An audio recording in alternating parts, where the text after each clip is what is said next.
164 e 163? Sim. Obrigado.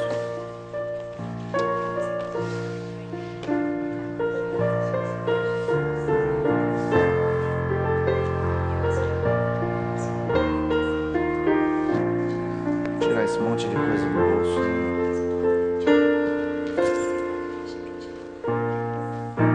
O celular já está desligado.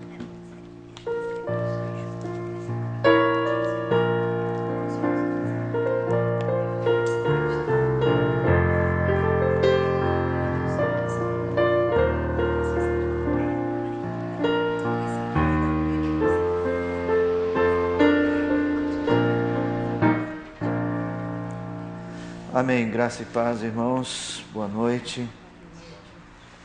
Estamos mais uma vez juntos para estudar a palavra do Senhor. Há motivos de sobra para a gente fazer isso sempre com constância. Há motivos de sobra para a gente fazer isso com dedicação. Porque nós precisamos aprender muito a respeito da vontade de Deus. Hoje o nosso tema de estudos, na verdade nós vamos começar hoje, tentar encontrar bases, para esta afirmação. E temos que passar pelo deserto. Imagine você saindo do Egito com uma promessa de ir para Canaã, mas entre o Egito e Canaã tem um deserto. E você tem que passar pelo deserto. E a Escritura nos mostra que Deus quis que o povo passasse pelo deserto. Havia razões que justificavam, a partir dos pecados do povo, justificavam Deus levar este povo ao deserto, a desobediência, a paixão deles pelo Egito. Mas há textos da Escritura que mostram que já era o propósito de Deus que eles passassem pelo deserto. Deus tinha objetivos para aquele povo. Então entender essas coisas, entender como é que uma coisa e outra se juntam para que o plano de Deus seja perfeito na vida do seu povo, é um grande desafio. Outro desafio dessa proposta de estudos é que toda uma geração morreu no deserto. Toda uma geração. É fácil a gente falar aqui à distância, mas se você fosse da geração que estivesse lá, ou se fosse seu pai ou sua mãe, seus tios que estivessem no deserto e você depois em Canaã fala, por que Deus fez isso? Sempre é uma pergunta muito difícil. É por isso que a gente não pode deixar essa história lá no passado. Nós temos que ver as razões para passar pelo deserto hoje. E nós passamos por muitos desertos. Algumas vezes, os nossos desertos são mesmo sombrios como aquele. E ainda que não seja literal, há muita morte no caminho do deserto. Então a gente precisa entender como é que Deus lida com as nossas dificuldades, por que elas aparecem, se há razões para elas. É óbvio que o estudo ele não vai dar todas as razões no sentido de dizer, você está passando por isso, por causa disso, daquilo e daquilo outro. Nós vamos ver como que Deus justificou essa passagem pelo deserto e perceber que é possível nós hoje também fazermos as mesmas perguntas e termos um discernimento. Deus tem um propósito. Então nós vamos tentar entender o conceito geral e aplicar cada um à sua vida, Então, eu espero que nós, nesses 2 ou 3 encontros, depende do andamento, a gente consiga aprender um pouco com Deus a respeito das nossas dificuldades, a respeito dos desertos da nossa vida e de como a palavra do Senhor nos assegura. Sempre a gente tem repetido, Deus sempre nos assegura uma chegada certa. O porto final é certo, mas não um caminho tranquilo. Então a gente sempre fala, Deus não promete uma viagem tranquila, mas uma chegada segura. Você chegará lá. Como? E o que vai acontecer? Cenas dos próximos capítulos. Vamos ficar em pé e vamos cantar o hino de número 154, já para a gente entrar aí nessa atmosfera da confiança na vontade do Senhor. A palavra de Deus nos garante a companhia do Senhor em nossos caminhos. O próprio Jesus Cristo deixou uma promessa que não podemos nos esquecer. O texto de Mateus 28, ele nos diz o seguinte, vou ler do jeitinho que está aqui. Mateus 28, o verso de número 19. Ide, portanto, fazei discípulos de todas as nações, batizando-os em nome do Pai, do Filho e do Espírito Santo, ensinando-os a guardar o que vos tenho ordenado. Essa é a nossa tarefa. Essa é a nossa perspectiva. Nós temos o que fazer. No entanto, ao nosso lado está o Senhor que dizia, eis que estou convosco todos os dias até a consumação do século. E você pode ter certeza que Jesus Cristo deixou essa promessa porque ao fazer essa tarefa, nós passaríamos por alguns desertos. Porque se fosse uma tarefa tranquila, se fosse um ide sossegado, só cheio de bênçãos, Jesus Cristo não precisaria fechar a mensagem com uma palavra de consolo. Ele só ia dizer, quem sabe, corre para o abraço no final. Não, estarei convosco todos os dias até a consumação dos séculos. E no 154, segurança e paz. Vamos ficar em pé para cantar ao Senhor.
Pai, nós pedimos a Ti que concedas ao nosso coração a força de crer intensamente no Senhor, de descansar e confiar nas coisas que o Senhor faz. A Bíblia diz tão claramente que todas as coisas cooperam para o nosso bem. O problema não está no que a Escritura diz, mas está em nosso coração de se apegar ao Senhor, de conseguir descansar no Senhor. Senhor, ajuda-nos a ter a perspectiva dos que creem, dos que são fiéis, dos que são capazes de encontrar alívio nas Tuas palavras. Senhor, conceda-nos esta noite de estudos, graça para entender um pouco mais deste difícil tema das tribulações desta vida. Ajuda-nos a crescer e a ter a nossa fé fortalecida, Pai. Sabemos que isso é necessário e que isso é bom. Então ajuda-nos, Senhor. Nós oramos no nome de Jesus. Amém. Amém. Podem assentar, irmãos. Ao final nós cantaremos o hino 163. Com tua mão segura bem a minha. Eu acho que é para a gente poder sair daqui com um clamor, né? Senhor, ajuda a gente a seguir em frente. Tá bom, Nath? Se você abrir a sua Bíblia em alguns textos bíblicos que falam sobre provações, você encontrará afirmações como esta. Abra lá em Tiago. Tiago, capítulo de número 1. Tiago, capítulo de número 1.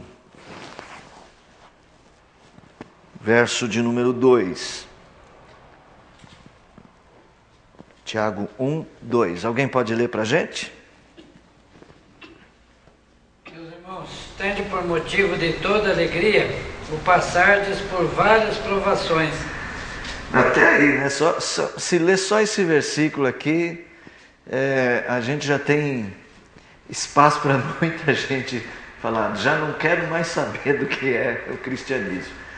Ter por motivo de toda alegria passardes por várias provações. O grande problema deste versículo não está nas provações, está em como ter alegria nelas. Essa é a mensagem de Tiago. Porque passar por provações, nós já sabemos que passamos. Nós passamos, eles passaram. O problema deles é como lidar com essas provações. Então infelizmente, a gente vive a gente tem que entender o nosso tempo e entender também a fé que nos rodeia, né?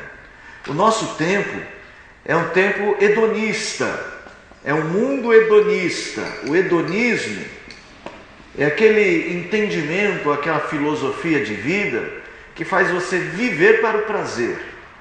Se você não, mas nem todo mundo é hedonista. Normalmente nós somos. Nós todos temos a ideia de que vivemos para o prazer, para a alegria. Por exemplo, hoje é também uma época, como derivado do hedonismo, uma época consumista. As pessoas vivem para comprar. E por que as pessoas querem comprar? Todo mundo quer comprar alguma coisa nova. Alguém está planejando comprar alguma coisa nova lá para sua casa? Planejando, não sei se vai conseguir, né? Mas espera aí, gente. Ó, tá caindo. O microfone tá caindo. Baixa só um pouquinho o microfone, Valmir, senão eu fico falando muito alto para vocês, né? Fica bom para a internet, para nós aqui às vezes fica falho. Alguém está planejando comprar alguma coisa nova lá para casa? Vocês não estão planejando? Maravilha, vocês não são nem um pouquinho, não tem nenhum sonho de consumo vocês? Eu só planejo. Só planejam, né? Tá certo. Fala lá, Nath. Quer trocar o sofá? Aproveita agora que é a hora de falar tudo que tem para falar. Né? Quero trocar o sofá.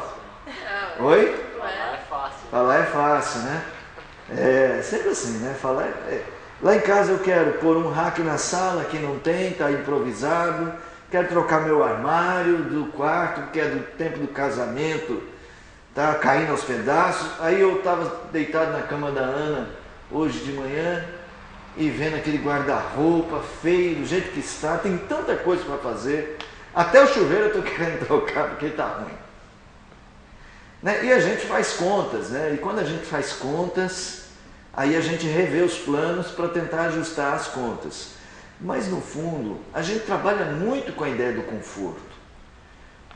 O conforto é algo que a nossa geração busca como uma coisa assim bastante importante. Nós não somos um povo que aceita a vida dura de forma fácil. Nós não somos uma geração que aceita a vida dura de forma fácil. Se você voltar lá no passado, 1900, quando aquele povo andava, às vezes não tinha iluminação elétrica, não tinha comunicação, não tinha transporte. O transporte era feito em lombos de animais. Eles tinham uma perspectiva de conforto diferente da nossa, embora também tivesse, né?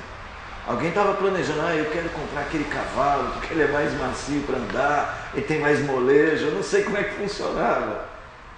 Mas a nossa geração, em particular, o finalzinho do século XX, início do século XXI, é uma geração que trabalha para o conforto. Quando a gente vê, por exemplo, quando a gente olha e vê cenas de pessoas trabalhando duro na terra, eles são quase heróis para nós. A gente vê, isso parece uma coisa assim, fantástica. Como que alguém pode viver? Que nem eu viajei para a Bahia, eu tenho um primo, eu acho que ele ainda vai ver, ele gosta de assistir os estudos, né? E ele falando assim, ele é diácono da igreja, ele é um moço muito trabalhador. E ele sai cedo e vai para a roça, ele trabalha o dia inteiro numa roça, sozinho. E eu fui conhecer a roça dele. É um terreno mais ou menos de plantação, mais ou menos, tá vendo essa área nossa aqui? Umas 5 vezes essa área. Cheio de pé de tomate, pepino, abobrinha, várias coisas, vagem. E ele tem esse pedaço e tem um outro que ele prepara para outra época do ano. E ele trabalha todo dia ali. Todo dia. Todo dia ele colhe, todo dia ele rega, todo dia ele encaixota, todo dia ele está fazendo alguma coisa para no final da semana, na sexta-feira e no sábado, ir vender na feira. Vender para os mercadinhos, aí ele sai fazendo as entregas dele. É uma coisa admirável que um moço eu tenho 40 e pouco, ele deve estar beirando os 40, tem a disposição de todo dia ir para a roça, ganhar o pão de cada dia. Ganhar o pão de cada dia. Debaixo de sol, muito sol. Né? E isso me impressiona. Fico bastante impressionado e fico feliz. É uma coisa bonita a lavoura. É uma coisa muito bonita a lavoura. Só que eu não faria aquilo não. E eu falei para ele, rapaz, eu acho esse seu trabalho maravilhoso. Ele fala, com isso eu sustento a minha casa tranquilamente. Ele trabalhou de empregado, de certa maneira, num frigorífico. Ele falou, não troca a vida da roça por aquela. Aí eu falei, mas eu não sirvo para isso. Nós temos uma perspectiva de conforto e quem trabalha muito duro se torna muito herói nosso. Mas nós não planejamos uma vida tão dura. Há algumas pessoas que aceitam a vida dura de uma forma mais fácil. Eu vou dar um exemplo, meu pai. Meu pai não tem dificuldade com o tipo de trabalho dele. A mente dele está preparada para a labuta doída. Ele aprendeu lá com o pai dele. Irmãos, nós podemos aprender a viver em qualquer situação. Mas nós precisamos fazer um trabalho mental para chegar lá. Então, quando Tiago diz assim, que nós devemos ter por motivo de alegria passar por várias provações, Tiago também implicitamente está nos dizendo que é possível aprender, é possível se adaptar, é possível conviver e não ter uma vida infeliz. Mas nós não precisamos dos critérios hedonistas de busca de felicidade, que é o critério de fuga do problema, fuga das dificuldades. John Piper, ele criou um termo, eu não sei se ele criou exatamente, mas ele usa esse termo, ele criou o termo hedonismo cristão. Eu acho até que ele tem um livro com esse título, não tenho bem certeza, um hedonismo cristão.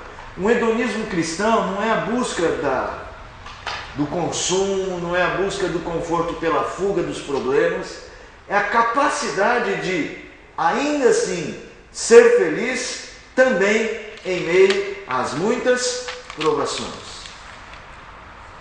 Como exatamente o Tiago está falando. Nós temos muitos textos na Escritura tratando desse tema. Mais um conhecido de vocês, Filipenses capítulo 4. Filipenses 4.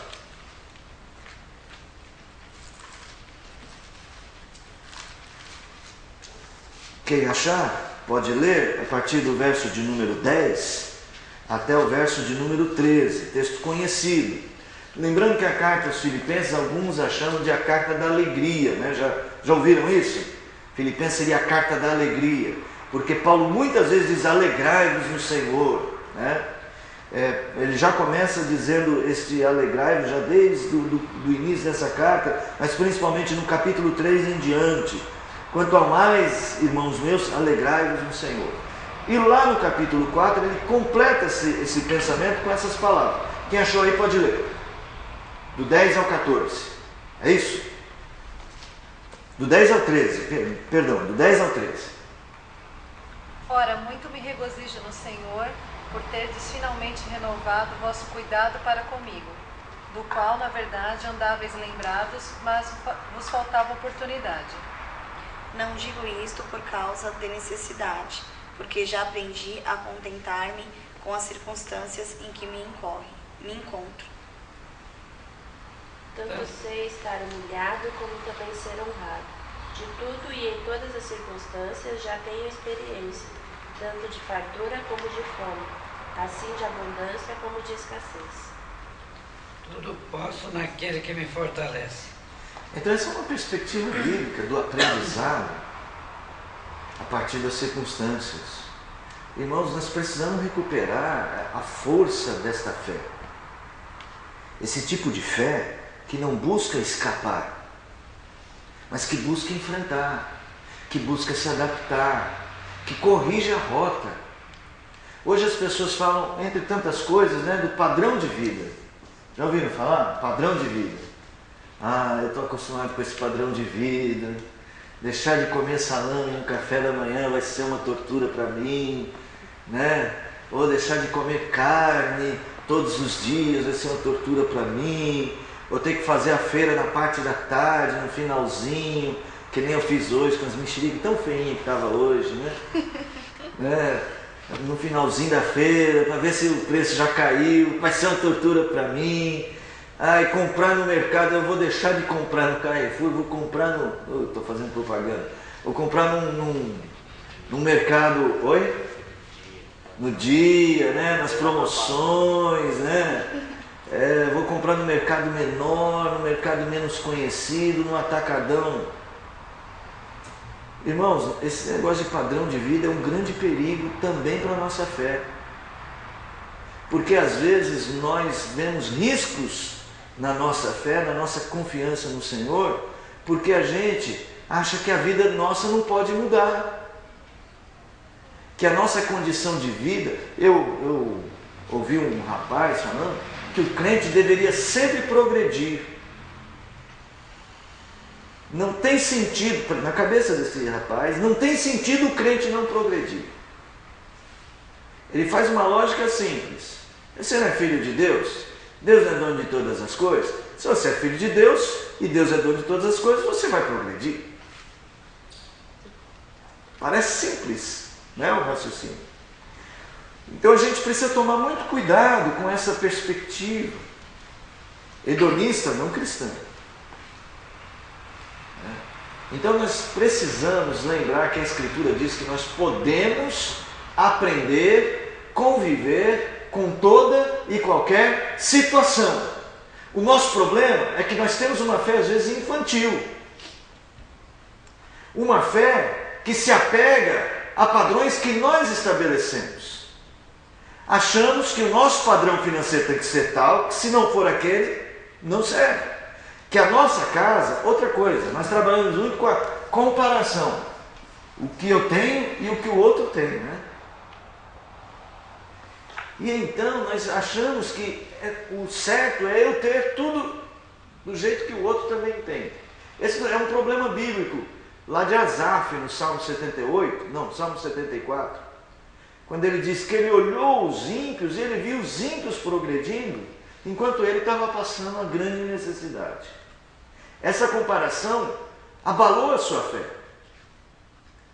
Então, mas ele refletiu sobre aquela situação. Ele refletiu sobre a situação em que ele se encontrava. E esse, para mim, é um dos pontos-chave de como a nossa fé vai amadurecer nessa relação. Nós temos que refletir e, de certa maneira, abrir mão dos padrões que nós estabelecemos. Vai lá. Pastor, eu vi uma pregação uma vez que falava sobre a cultura, né? Como a cultura está tão arraigada em nós, que nós entendemos que isso é o certo da vida, né? Assim, a cultura, o que a cultura determina é aquilo que a gente pensa também. E nem para tudo é assim. Até o pastor citava textos que tem outro sentido para os judeus, para a cultura oriental, né? Tem outros valores, até outros valores, ele estava falando de valores de família e de casamento, mas eu acho que cabe muito. Verdade. Você está dizendo que a gente se acostuma a ter, todo mundo começa a se nivelar pelo pensamento um do outro, né? Ele tem, eu tenho que ter, você tem que comprar, eu tenho que comprar, eu tenho que... É uma coisa... É o seguinte, deixa eu tentar ilustrar. O peixe,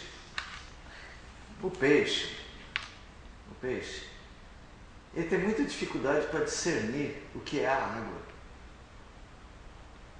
Porque ele vive dentro dela. Ele está inserido nela. Para ele, o mundo não tem sentido sem a água. É mais ou menos isso que a cultura faz em nós. Ela vai moldando a nossa perspectiva. Né? Ela vai criando em nós a ideia de que não existe mundo sem a água. Não existe felicidade sem atender aqueles ditames da nossa cultura. Aí você sabe que desenhos infantis nem sempre são tão infantis assim, né? Essas nossas fábulas. Já viu as fábulas das sereias? Quase todas as fábulas antigas que tem a ver com sereia, que normalmente é uma princesa que resolve que quer andar. Já viram isso? É comum, né? As fábulas que tem sereias, princesas, são rebeldes, elas querem sair para ver como é que é fora do mar. E é exatamente esse o ponto dessas fábulas, que elas nem sempre são tão infantis, é a perspectiva dela perguntar como é que seria a vida de outra perspectiva. Nós crentes devemos lembrar o seguinte: a cultura humana, pegando aqui o gancho que a Renata pôs, a cultura humana, ela está mesclada com o nosso pecado, ou ela está formada no pecado. Quando Deus dá a palavra vem corrigir traços da nossa cultura.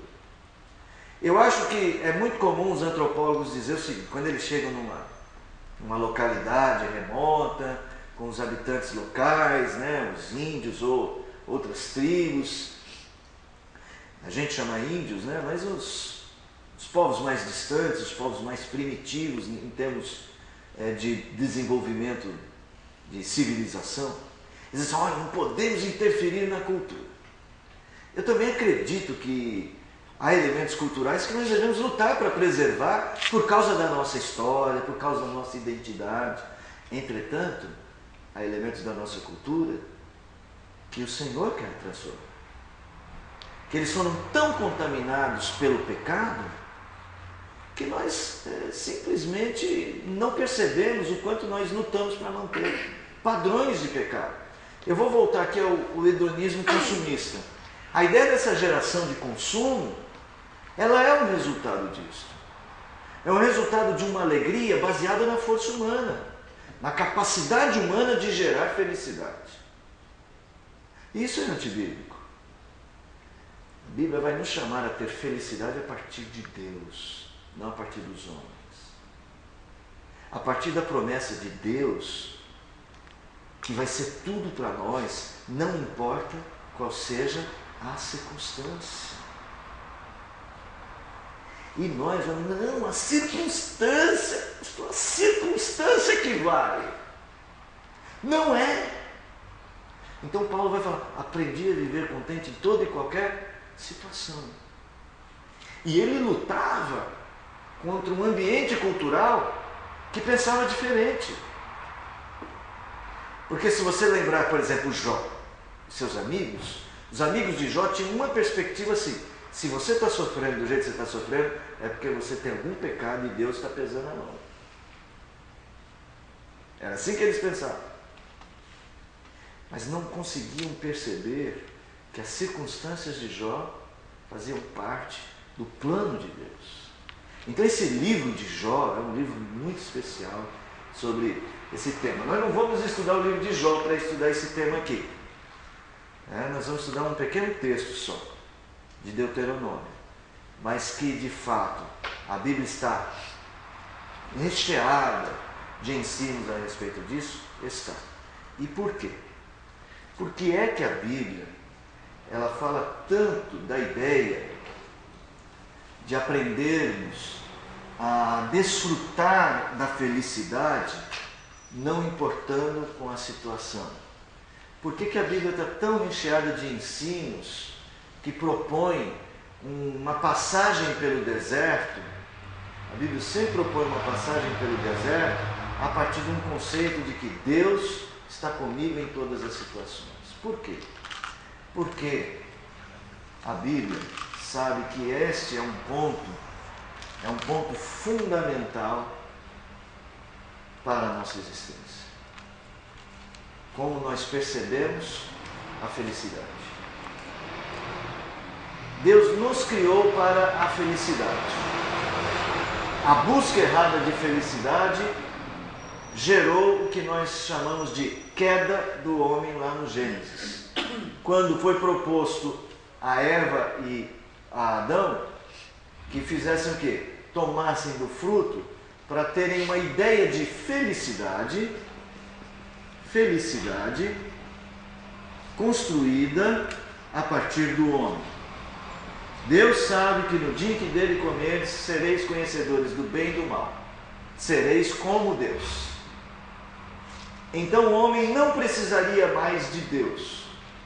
E a Bíblia então vai trabalhar fortemente com essa consciência, promovendo uma consciência de que a felicidade está em Deus. Então ela vai mudar a nossa perspectiva da realidade. Não sei se eu estou conseguindo passar.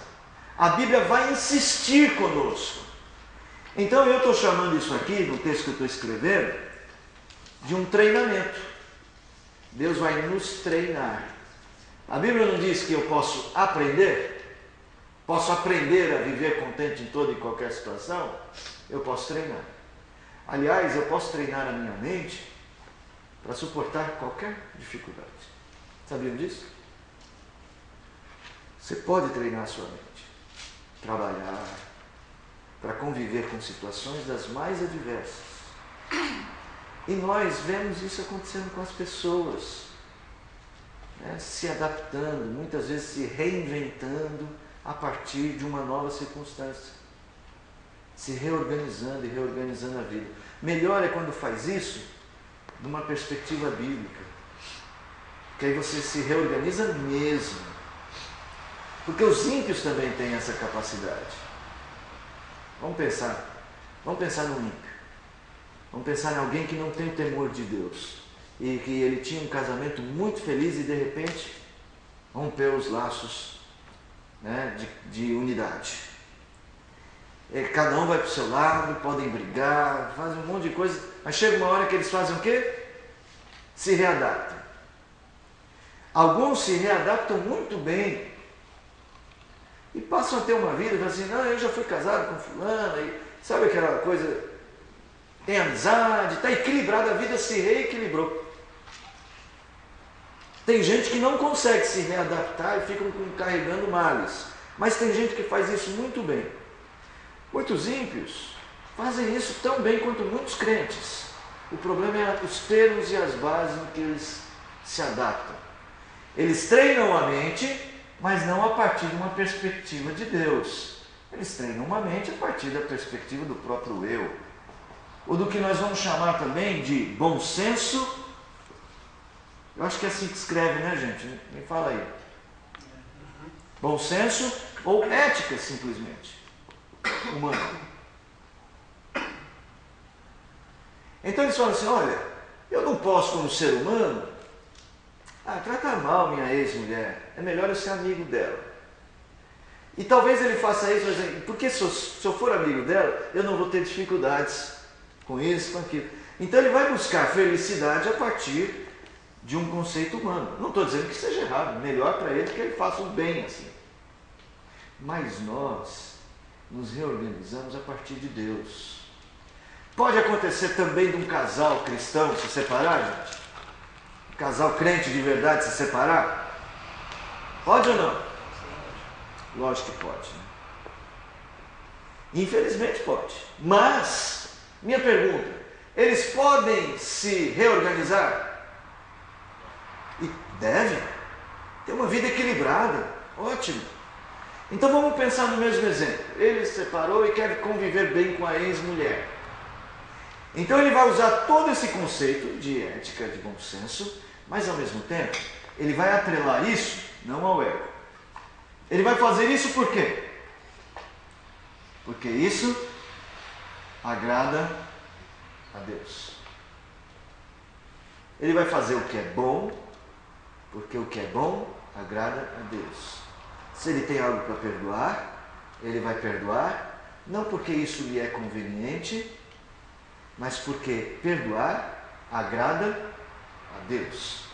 Ele vai reinventar o seu modo de conviver com uma situação, sempre a partir de Deus. E é por isso que a Escritura, ela constantemente repete isso, porque esse é um treinamento fundamental. Você vai ver em toda a Bíblia, esse é um problema. O problema da felicidade humana está presente em toda a Escritura. É um treinamento de Deus. Se alguém tiver alguma pergunta, gente, para aí que a gente pode perguntar, fica à vontade e também colocar a sua participação. O texto que nós vamos primeiramente meditar, o texto que nós vamos usar como base é o capítulo 8 de Deuteronômio, os 3 primeiros versos. Poderia ser o texto todo, mas eu vou usar poderia ser o capítulo todo. Aliás, poderia ser todo o Pentateuco. Aliás, poderia ser pelo menos o livro de Números. O livro de Números foi escrito no deserto.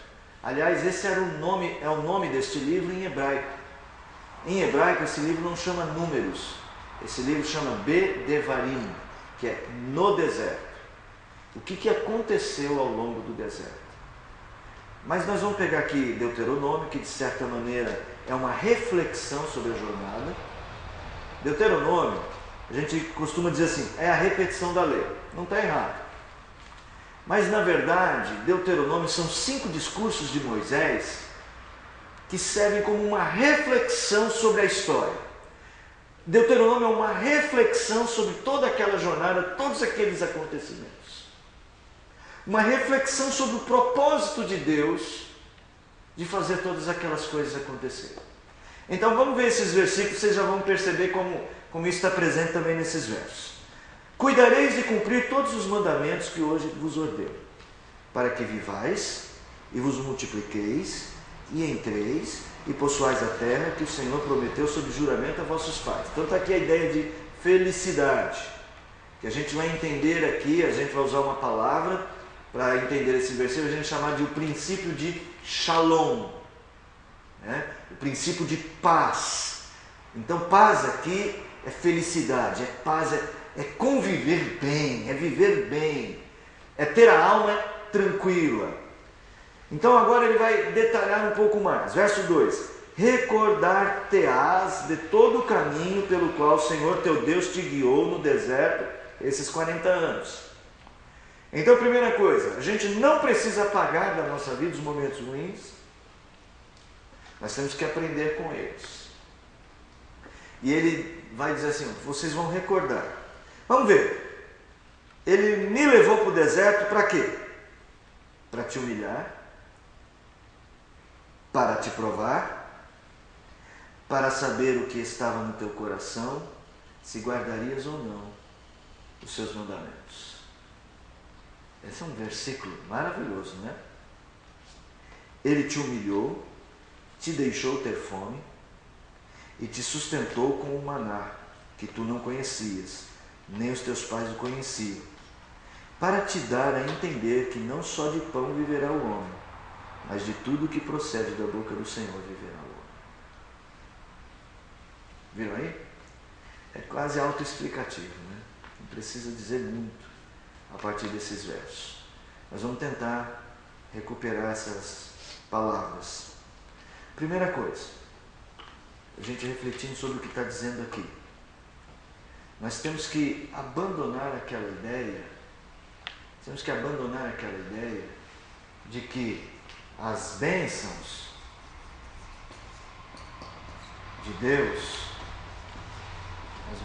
Deus só dizem respeito a coisas e a momentos bons. Temos que abandonar essa ideia. Momentos bons, quando eu digo aqui, é momentos em que nada adverso acontece. Nada agradável, né? Ou momentos bons é quando todas as coisas são agradáveis.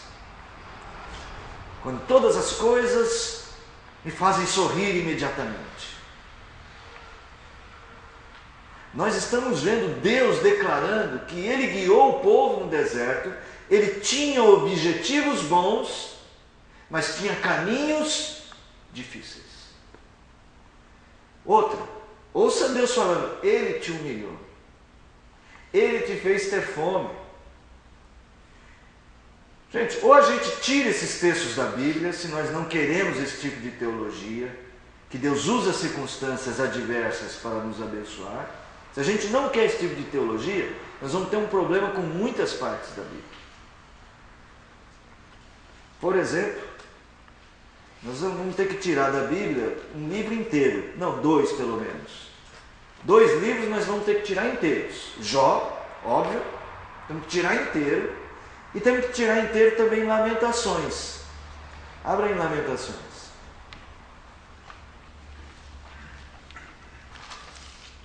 Aliás, tem gente que gostaria de mudar o nome deste livro, né, de Lamentações, né? Quem sabe por outro nome, porque Lamentações é um nome muito negativo, traz maus fluidos, ou fluidos, né? Fluidos ou fluidos? Não sei agora. Uma dessas duas coisas, traz, não, nada de palavras negativas. Palavras negativas não trazem bons ares para nós. Lamentações.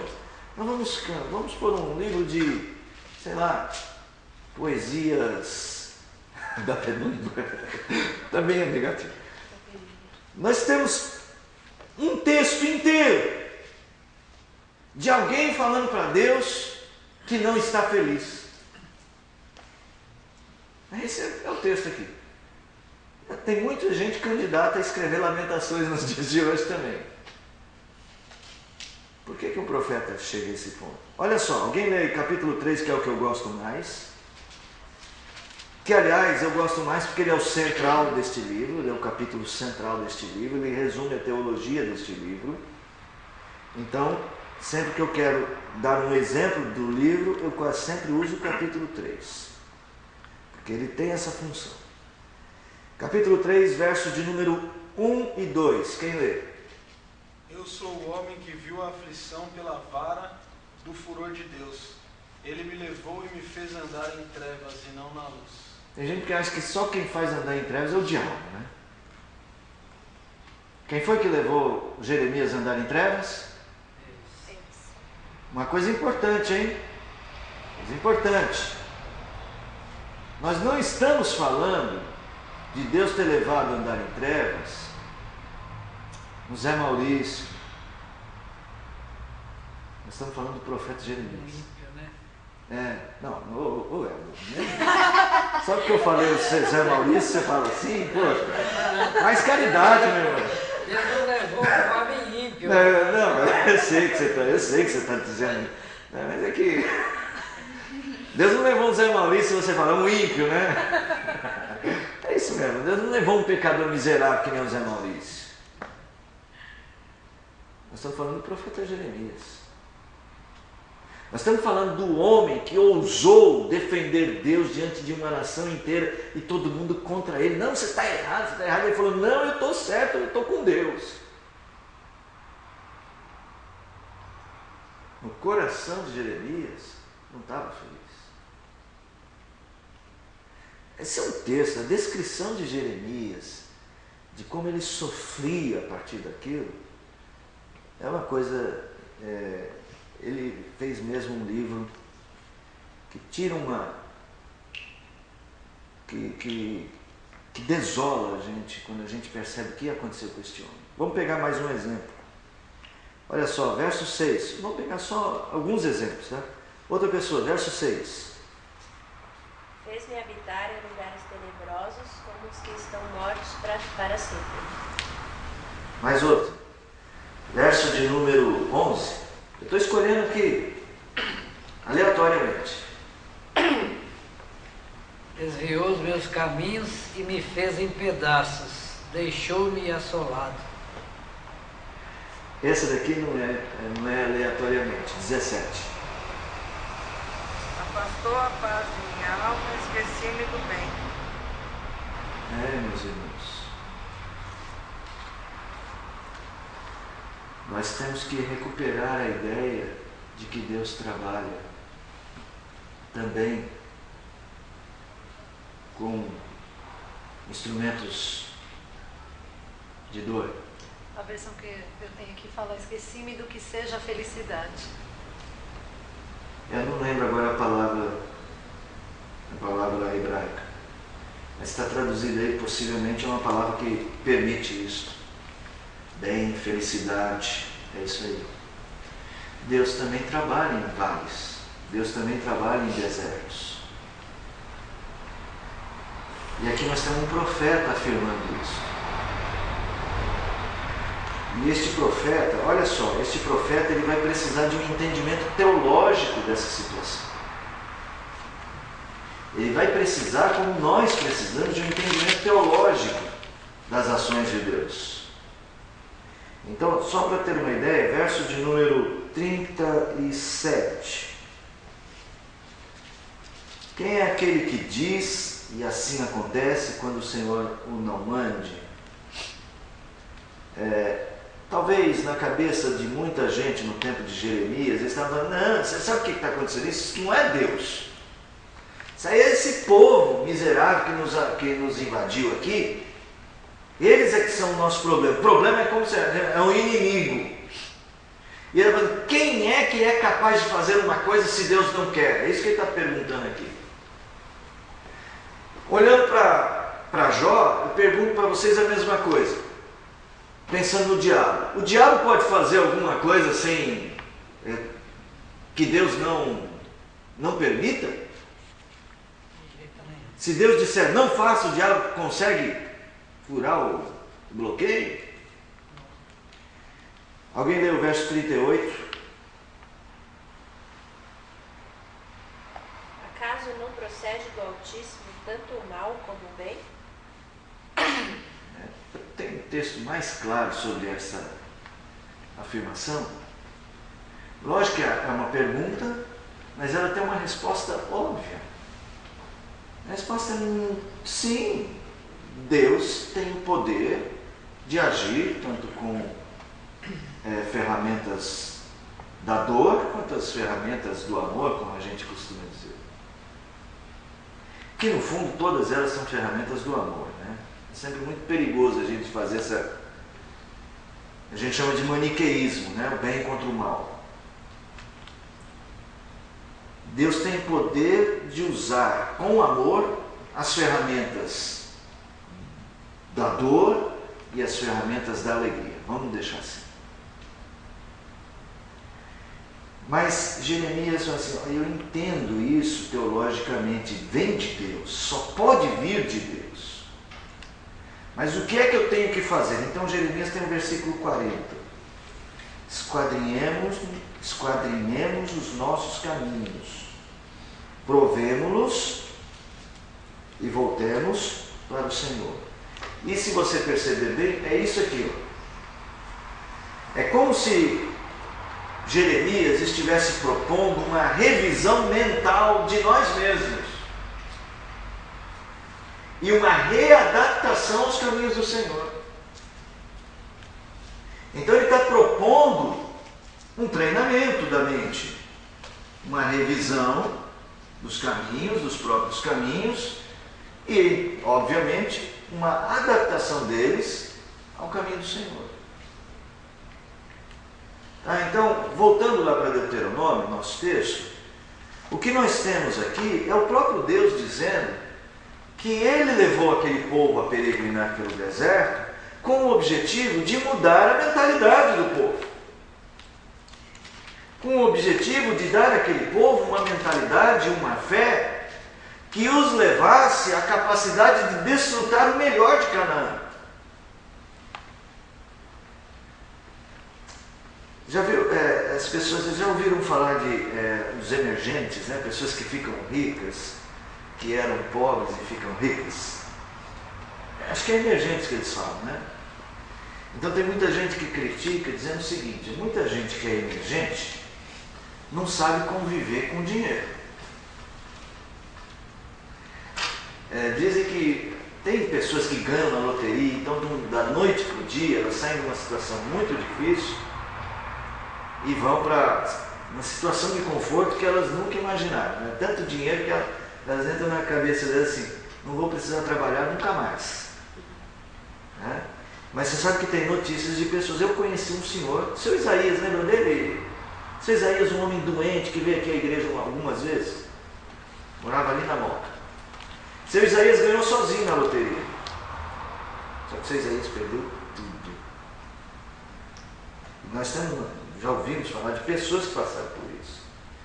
Porque não souberam conviver com tanta bênção, digamos assim. A cabeça entrou em parafuso.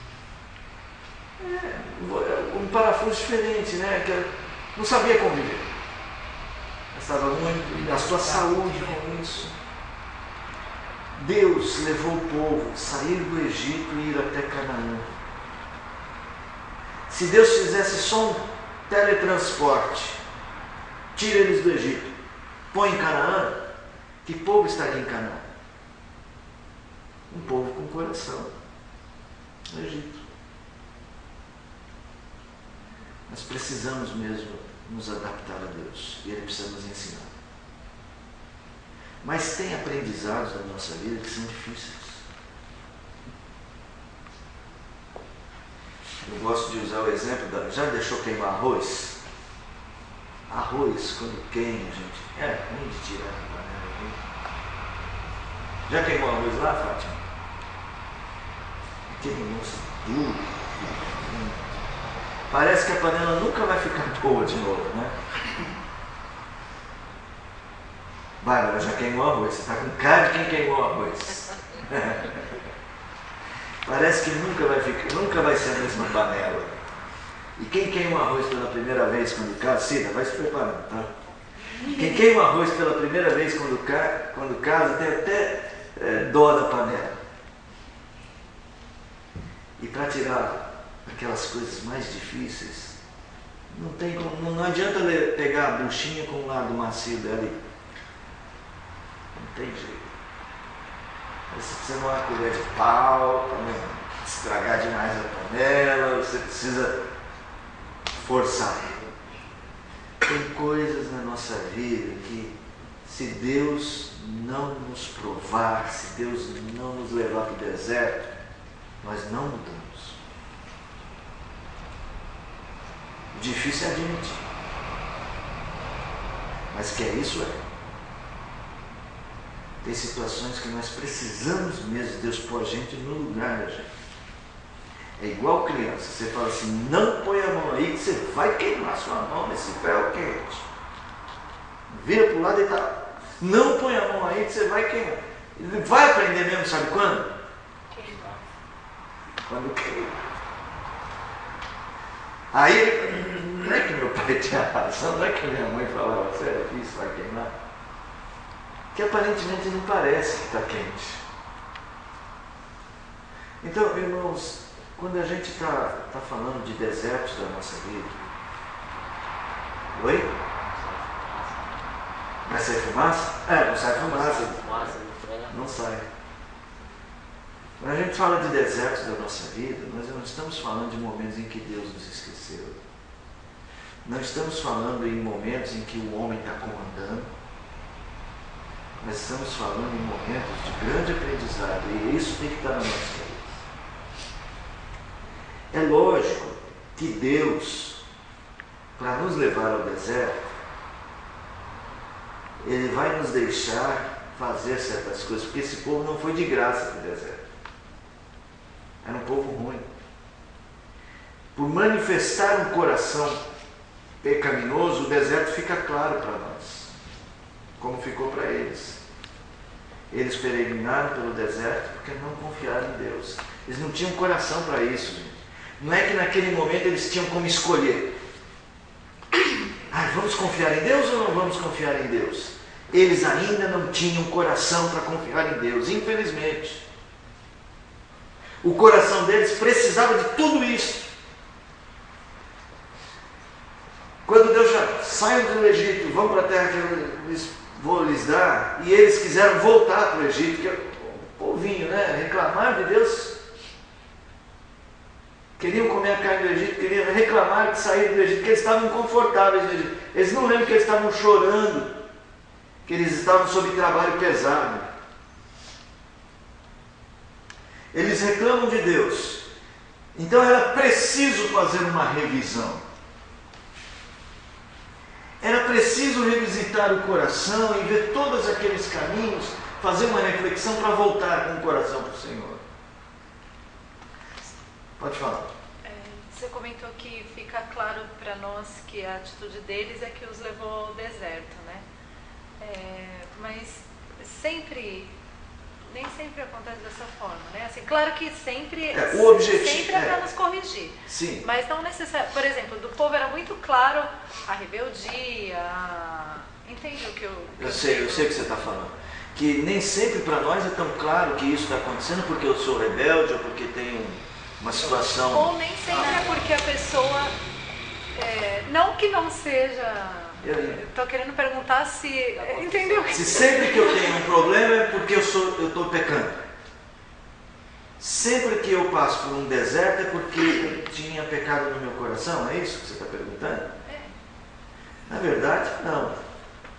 Não porque eu tenha pecado, mas eu tenho um coração pecador.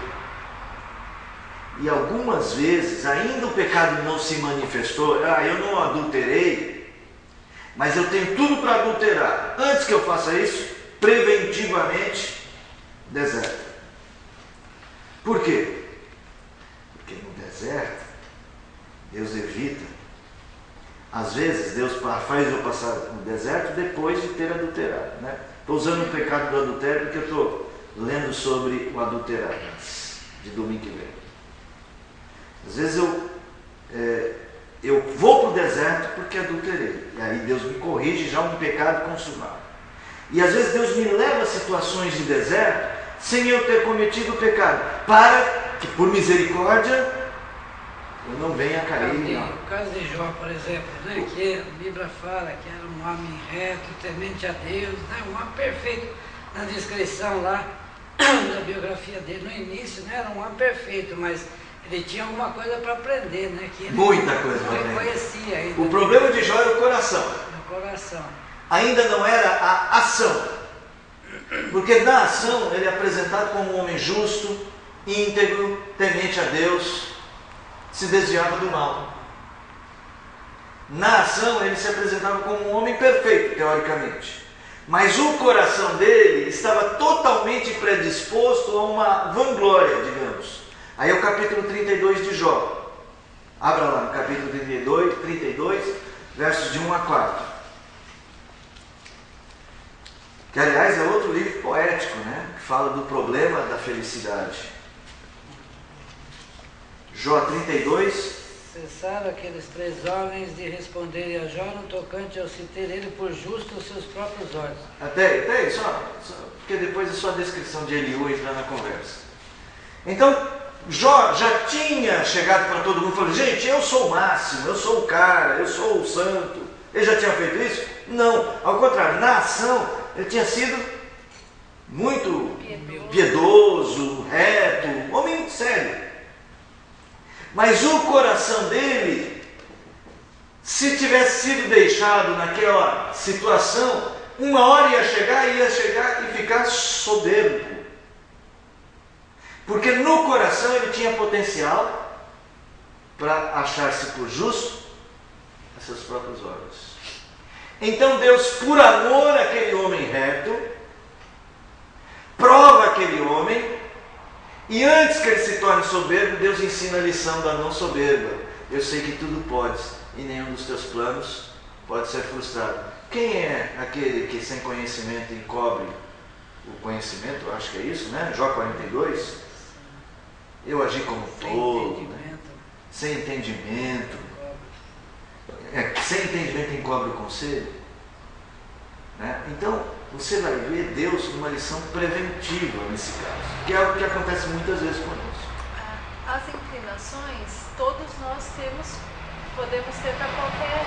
Temos. Como que funciona assim? Por exemplo, há desertos que nós passamos e parece que Deus até nos mostra o que estava no nosso coração e que a gente nem estava percebendo. Deus sempre mostra. Só que, por exemplo, nem todos vão desenvolver todas as inclinações. Nem todos. Nem todos Deus vão desenvolver. vai trabalhar de maneiras não a necessariamente prevenir. a usar o deserto. Lembrando assim. que nós temos inclinações para o pecado, todos nós temos. Nós todos podemos ser aqui homicidas contumazes e sair para matar alguém, mas nem todos desenvolvemos essa potencialidade de pecado. Ele fica aqui guardado no nosso velho homem. Deus, através das experiências, fortalece aqui o velho homem, aqui o novo homem. Fortalece essa nova natureza com treinamento para a nossa mente, para resistir ao velho homem. E então vai retirando de nós aquela potencialidade. Não é retirar absolutamente, porque o germe potencial do pecado fica sempre guardado. O pecado sempre jaz à porta. É o mal que habita em mim. Mas eu tenho a força do novo homem que aprendeu a dominar aquele mal.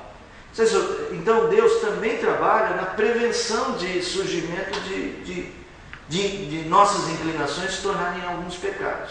Eu estou usando aqui o exemplo do adultério, poderia ser outro, do roubo, do furto, sei lá, da corrupção. Você é uma pessoa que gosta de uma vida boa, tal, e está sujeito, o seu coração tem uma inclinação forte à corrupção. Então Deus provê uma situação antes que você tenha entrado em corrupção. Então Deus provê uma situação em que você é provado, não sei de que jeito, vou tentar imaginar um exemplo assim. Aconteceu de você ser pego por um policial corrupto. E ele está te extorquindo, aí você percebe, você aprende pela via indireta, por ter sofrido a corrupção, como é ruim ser corrupto. E aí, a sua inclinação para a corrupção não é nunca vou ser uma pessoa corrupta, entendeu? Eu não vou ser corrupto porque o corrupto destrói as pessoas. Então você aprende antes de pecar. Deus te prepara, aí, gente, se você percebeu que Deus fez coisas desse tipo na sua vida, dobre os joelhos e louva o Senhor. Porque é um grande amor de Deus quando Ele nos ensina coisas antes de nós pecarmos. Quando Ele nos guarda de pecar. Ao Deus guarda de tropeçar. tropeçar, tá? Deus nos guarda de tropeçar. Deus investe na nossa vida. Só que tem algumas dessas inclinações e algumas que a gente nem sabe, que elas eram muito fortes dentro de nós e Deus sabia. E Deus sabia que se viéssemos a pecar gravemente naquela área, talvez nunca viéssemos a nos recuperar espiritualmente. Então Deus nos guarda de tropeçar. Ele nunca nos deixa ser tentados além das nossas forças. Porque Ele cuida de nós. Então há desertos da nossa vida que são preventivos. E há desertos corretivos, porque aí é o outro lado. Você caiu e precisa ser corrigido. Você errou e precisa ser transformado. Então Deus vai usar, vamos pegar o exemplo de Davi. Davi adulterou. Deus acusou o pecado e Deus tirou a vida da criança que ia nascer. Mas não só isso. Absalão fez coisas terríveis com seu pai Davi. Em público, como vocês sabem lá de Samuel. Possuindo mulheres do seu pai em público, em lugar aberto. Porque o coração de Davi precisava ser corrigido. Algumas vezes nós nos arrependemos de nossos pecados e nós falhamos em aprender a lição que eles nos trouxeram. E nós não percebemos que as inclinações para aquele pecado ainda estão presentes. Então Deus põe circunstâncias para que de fato a gente venha a aprender. É sábio aprender a lição e não esquecê-la. Entendeu? Porque às vezes, irmãos, nós não damos muito crédito para as coisas que acontecem na nossa vida, como se elas não tivessem nada a ver com Deus. Como se as coisas acontecessem fortuitamente. Deus nos guia nessa vida. É Ele quem nos dirige. E Ele tem sempre um motivo para fazer o que faz. Sempre. Agora no caso de Jeremias, pastor, acho que a Bíblia pelo menos não apresenta assim, alguma coisa que Jeremias precisasse corrigir. Mas sim o povo de Israel, né? Deus usou... esse é um outro elemento, né? É um outro elemento. Que às vezes Deus põe um deserto na sua vida e o objetivo dele não é ensinar você. Mas nós sempre aprendemos, né? Sempre aprendemos. Sim. Mesmo que sim, mas digamos, ele é mais evidente. Exatamente, acredito que ele desfrutou de uma comunhão e um entendimento até maior do que ele já tinha, né? Eu também creio.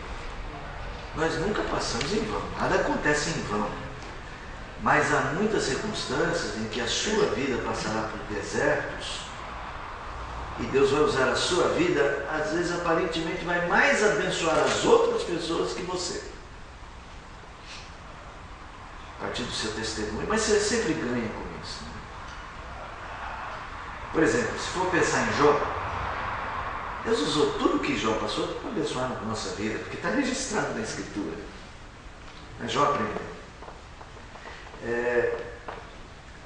E se Deus usar a sua vida e for um deserto e você chegar à conclusão, mas Deus, você está fazendo isso por amor ao seu povo, mas eu que tenho que pagar o preço, o que eu posso dizer para você lembre-se que te foi dada a graça de imitar Jesus. Tiago 1:2. 1:2. Mas nem só isso. A graça de imitar Jesus. Se você ler Filipenses, abra aí Filipenses. Não é a carta da alegria, aprendi a viver contente em toda e qualquer situação? Olha só, Filipenses capítulo 1, verso de número 29 e 30. Achou aí, Bárbara? Lê pra gente. Porque vos foi concedida a graça de padecerdes por Cristo, e não somente de creres nele. Pois tendes o mesmo combate que vistes em mim, e ainda agora ouves que é o meu. Se você for pensar, a graça de padecermos, como Cristo padeceu, o padecimento de Jesus foi totalmente por nossa causa. Foi totalmente para nós sermos abençoados. Não tem outro motivo. Ele não tinha pecado, gente. É a graça de padecer, não somente de crer. Né? Não somente de crer, mas de padecer. É uma graça de muito ser maior instrumento. do que crer, né? Do mesmo jeito que Cristo foi. E Paulo fala, e eu tenho o mesmo combate. De fato, né? Aí Paulo vai dizer assim, as minhas cadeias estão abençoando muitas pessoas. As minhas tribulações abençoam pessoas.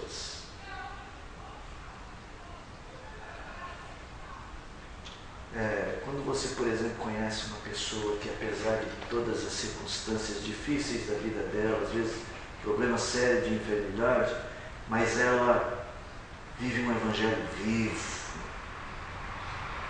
ela passa por aqueles momentos sem reclamar, ela deixa uma bênção tão grande com o seu sofrimento. Talvez se aquela pessoa não estivesse passando por nada daquilo, talvez ela não fosse nem percebida. Mas o fato de ser crente, fiel em meio a sofrimentos, traz uma bênção para as outras pessoas. Né? Nós conhecemos muita gente que já passou por isso, que já foi assim.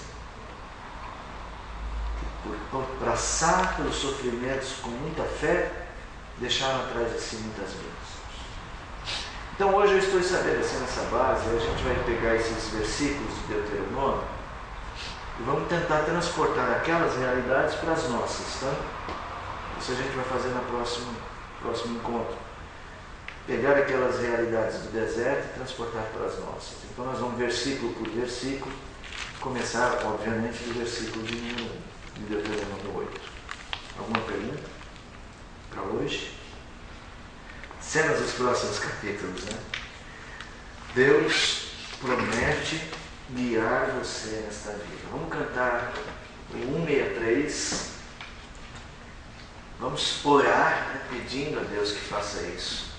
Ele já faz, mas é bom que a gente lembre disso sempre e fale com Ele. Dirija a minha vida, Senhor.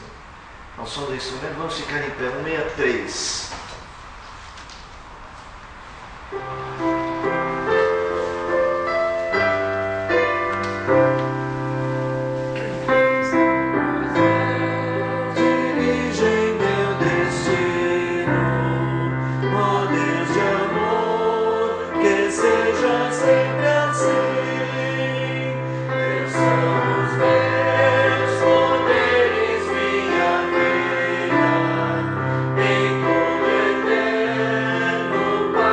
Estou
desejo de aprendermos esta vida humilde, pronta a viver para a Tua glória. Desejamos muito que o nosso coração se fortaleça nessas verdades. Ajuda-nos a olhar para a Escritura com mais fé e ao Senhor, e no Senhor depositar toda a nossa esperança. Obrigado por lições preciosas da Tua palavra. Obrigado pelo encontro com os irmãos. Obrigado por esse dia, por todas as coisas. Damos-te graças no nome de Jesus. Amém. Podem sentar, irmãos. Só alguns avisos rápidos.